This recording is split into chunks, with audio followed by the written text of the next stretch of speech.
been probably a long day for both of them thus far. Yeah. This deck is quite difficult to play. Luis looks a little worn out there at the top, huh? Yeah, he doesn't like losing. He is 1-4. For as jovial and friendly as Luis is, I think people sometimes forget how competitive he is in spirit. He really, really, really wants to win. Again, even if you talk to him or watch him, he's goofing around so much and eating burritos on stream and all this goofy stuff. But he does that for fun. But that's in addition to the burning desire to pick up victories as well. And if he's gone 1-4 so far today, he's not going to be happy about that. No, he will not be happy about that. None of these players enjoy losing. Luis, of course, extremely competitive and incredibly skilled. So I'm curious to see how these games kind of play out here as we go. We're going to see an immediate Priest of Forgotten Gods activation here from Eli Kassis.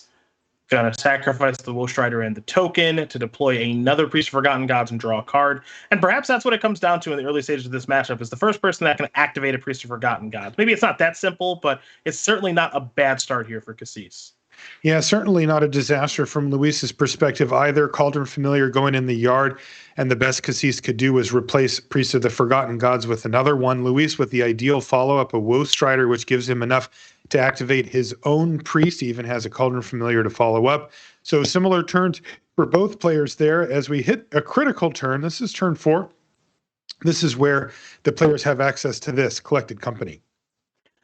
And as we have seen when we watch this deck play, it is Mayhem, Devil, and Midnight Reaper that really do make things extremely, extremely difficult for the opponent. And you've also found a Woe Strider be found here as well. So, there's a lot of cards that are really good in this matchup that are swinging. Claim the Firstborn, Witch's Oven, and stuff like that. But for my money, Mayhem Devil is the best card in the matchup, and Eli Kassis has found the first one. This is pretty devastating. He's going to get to wipe Luis's board away here.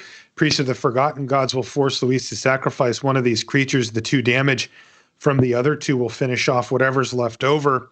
And Kassis is going to be left with a Mayhem Devil, an extra card in hand, a couple of mana, and he's going to knock Luis down to just 3 lands on the board, and that is it. It's going to be a lot of pressure on this Collected Company from Luis to help get him back in this game. Yeah, it's going to have to be a really, really good one, as you mentioned. But this is the second Priest activation here for Kassis to Luis Scott-Vargas' 1. So as far as Priest activations are concerned, Kassis is ahead there. Resolved Companies, Kassis is ahead there. Mayhem Devils found thus far, Kassis is ahead there. So if you're kind of counting those metrics as key ones in this mirror match, advantage all Eli Kassis for right now. All right, well, here's a Collected Company from Luis Scott-Vargas. This is probably his last chance to get back into this game, as he's been behind the 8 ball every time.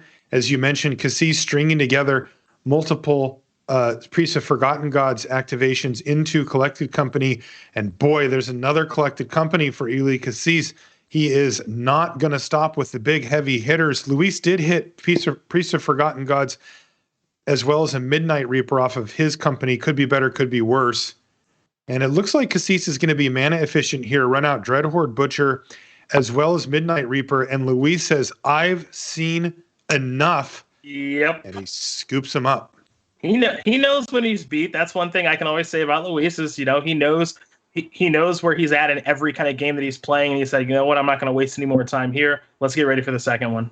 That's right. Game number 1 goes to Eli Kassis. We'll be back with more right after this.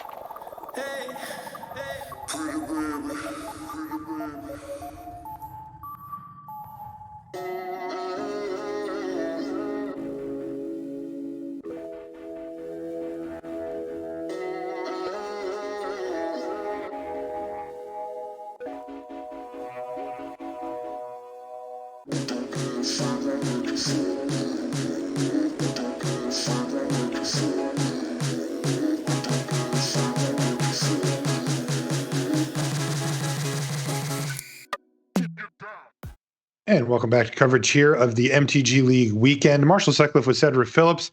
A very quick game number 1 goes to Eli Kassis. He's facing down Luis Scott-Vargas in the virtual mirror here. It's Jund Sacrifice on both sides, though it's been a rough go here for both of our players. We'll have to wait and see after the weekend what people's takes are as far as deck choice and how that turned out. But if you were just to look at these two, you would say that John Sack has not been performing well here. Two excellent players with good standing in the Rivals League. They're both 1-4.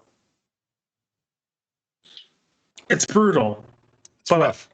But one thing I'll say is, everyone can't win. Some have to lose. This is not something that's familiar territory for either one of these players. But it's not always how you start, it's how you finish. And so, though today did not go according to plan, leaving this particular match with a win could maybe bolster them into a very nice day tomorrow. So, even though this is not how either player has wanted this to go, could leave this match on a winning note. All right, well, let's see how things go. First things first, land for each player is now 1 drops. Is there a 2 for Scott-Vargas? Yes, it is Priest of Forgotten Gods as he passes the turn back over to Kassis. He does not have access to the same here. In fact, it looks like he's got nothing except for Claim the Firstborn, which he doesn't want right now. So he's just going to pass the turn back over again. Yeah, so this is a very, very slow start here for Kassis. Very different than what we watched in that first game, to be sure. And now it's actually LSV who's got an active Priest to kick things off, though we are missing some creatures to go side by side with that very powerful 2 drops. So the starts this game much different than the starts we saw in the first one. Well, here comes Priest of Forgotten Gods beating down, and no other play here from Scott-Vargas. Can you say awkward? What just happened here? Let's find out. Well, he's going to go for Collected Company a turn early thanks to Phyrexian Tower. Yeah. Hey, you do what you got to do, and he gets back a Priest and then adds a Cauldron Familiar to the board.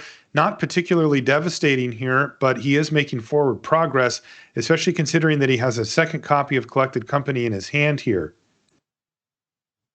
Are we going to spin to win right now? It looks like the Kitty Cash is going to come across here for 1. So even though this isn't the most explosive start that we've seen here from either player, it feels like advantage Luis, at least for right now. But I don't know, Kassis has got 2 Collected Companies too. So, I mean, this could swing back and forth in a pretty crazy way here, Marshall. That's right. Collected Company is really the name of the game when you get to this point where neither player's really been able to establish a devastating advantage or an insurmountable lead. And it's how well do you hit off of Collected Company, and that does not qualify. Woe Strider, fine hit, but no friend for it off of the Collected Company. So Luis ends up with a Priest, a Cauldron Familiar, and a Woe Strider off of 8 mana worth of Collected Company. Not super great. Yeah, definitely not the best Collected Companies we've ever seen from this deck. And that's a little bit of the concern with this strategy is, though it is a Collected Company deck, it is certainly not the best Collected Company deck. And what I mean by that is this is a deck that only plays 25 creatures. And that's always been a concern from the Jund Sacrifice players, which is I don't play that many creatures for Collected Company. I'm, of course, still going to play the card because it's incredibly powerful, but I'm definitely not the best Collected Company deck. And you have seen that not only from Scott-Vargas, but now Eli Kassis with just a cat. 4 mana 1/1. Ever heard of it? Wow. Okay. So both players operating with vastly underpowered Collected Companies here. They've spent 12 mana on Collected Companies and have produced 7 mana worth of creatures between them. We're going to see a block here from Kassis, but before damage happens, it looks like Scott-Vargas is going to go ahead and activate the Priest of Forgotten Gods. And let's see what he's got as a backup to that. He's got 5 mana to work with right now. We're going to see a Cauldron Familiar and then a Klothys hit the battlefield. Okay, so both players with Klothys, God of Destiny. And they're going to start working on each other's graveyards and life totals as we work our way forward. But all of a sudden, there's basically a similar situation to what we saw in the first game, riding on this Collected Company for Eli Kassis. That could put him right back in this game, especially because Luis hasn't hit particularly well on his either. But, if Kassis can have one of those really great Collected Companies like he did in the first game, he might be able to just turn this thing around. No. This is kind of an interesting spot that you find yourself in this matchup where that could be a bluff. Now, we see the Woe Strider hit the battlefield, and Luis will know that it wasn't. But he had to respond to the Claim the Firstborn as if it weren't, because he could say, okay, sure, I'll just get it back again if you don't have a sacrifice outlet, which he didn't have, because he's on the battlefield at the time. But Luis is not going to play games like that, so he just sends it back over. Woe Strider is going to be targeted by Claim the Firstborn. Remember, it can't sack itself, so that is going to be a viable attack here. And this is a big one. He's coming in for 7 damage with Eli down to 12. He's going to have to chump block here to fall down to 8. This one, it's advantage Luis, but it's not by a huge amount because a collected company could turn this game right around very, very quickly. Now, Luis finding a copy of Witch's Oven is certainly nice. Don't get me wrong, in combination with Cauldron Familiar, got to clear this going, but there's one going on the other side of the battlefield as well. So it seems like Luis needs just a little bit more to get over the hump here to solidify this game for him. Perhaps Woe Strider finds that via some scries. Maybe the Jingantha will be enough because it looks like it's going to be added to his hand, but it feels like he just needs just a little bit more here. That's right. Luis is going to... he's got Clothis, God of Destiny, on the battlefield now, and you saw he paid for the Jingantha tax, but he also made sure to leave up Phyrexian Tower.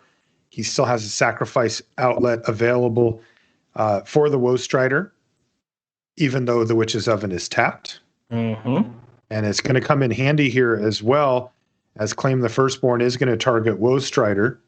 Now, interesting enough, from Luis's perspective, he's looking and saying, okay, you've got 2 cards left. I don't know what they are. Do you have another sacrifice outlet, or do I need to be proactive once again and sacrifice my creature in response?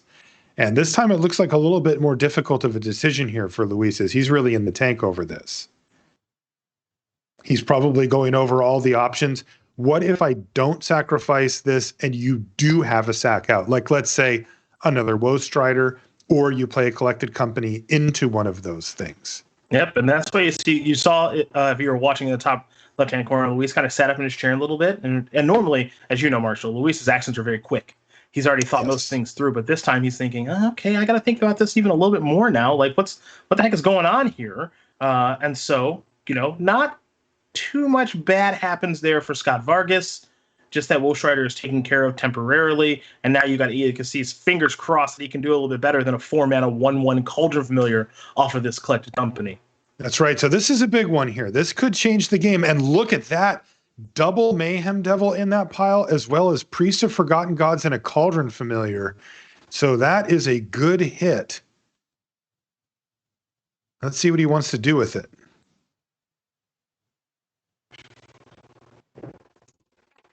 Double Devil? It seems really hard to pass up on that because the card's so good in the mirror. Now, the entire Devil engine isn't online right now. Like, we don't have a Cat in an Oven going, or we don't have this crazy sacrifice engine going online right now, right? So there's some appeal to at least having the conversation with yourself about the Priest of Forgotten Gods, because there are things to sacrifice when you have a Woe Strider in your hand, draw a card, blah, blah, blah. But I tell you, Mayhem Devil, when there are 2 going and you get even a minor sacrifice engine online, it's hard to say no to that. Yeah, you see the Woe Strider in hand already. We're going to see, another collected company off the top of the library here for Eli Kassis, as well as Woe Strider escaped for Luis Scott-Vargas. So he has at least 4 toughness that Kassis is going to have to deal with if he wants to get that Woe Strider off the battlefield. But boy, oh boy, collected company, very nice thing to see here. Rarely is it not Luis Scott-Vargas's day, between the immense skill, and I know he even says this I know he even says this himself sometimes, a little luck, skill, victory for the L in his name. Third collected company is not Lucky Luis, unless perhaps Eli Kassis does a little swing and a miss here. That's right. He's gonna need Eli to be unlucky if Luis is going to be lucky. There it is. Collected company number 3, and he's hit nicely here. He could have 3 copies of Mayhem Devil. There's also a Rex Sage that he can use to blow up the Witch's Oven if he'd like. It looks like he may go for Cauldron Familiar. Cauldron Familiar's value is a little lower on this particular board. Midnight Reaper. Look, he would prefer to have sack outlets here to go with the other devils, but look at this board. That Woe Strider in hand, is going to be incredible. And now we see Claim the Firstborn off the top of the library. as Eli Kassis puts the finishing touches here on this match. This one went from real close to not close at all. Yeah, this one is getting out of hand now because claim the firstborn. I'm going to target your Woe Strider. If you sacrifice it to Witch's Oven or Phyrexian Tower, I still get the triggers. And now here's the Woe Strider. Luis is immediately going to click that good game emote because this one, as you mentioned, is over. Done deal. Eli Kassis picks up the victory over Luis Scott-Vargas.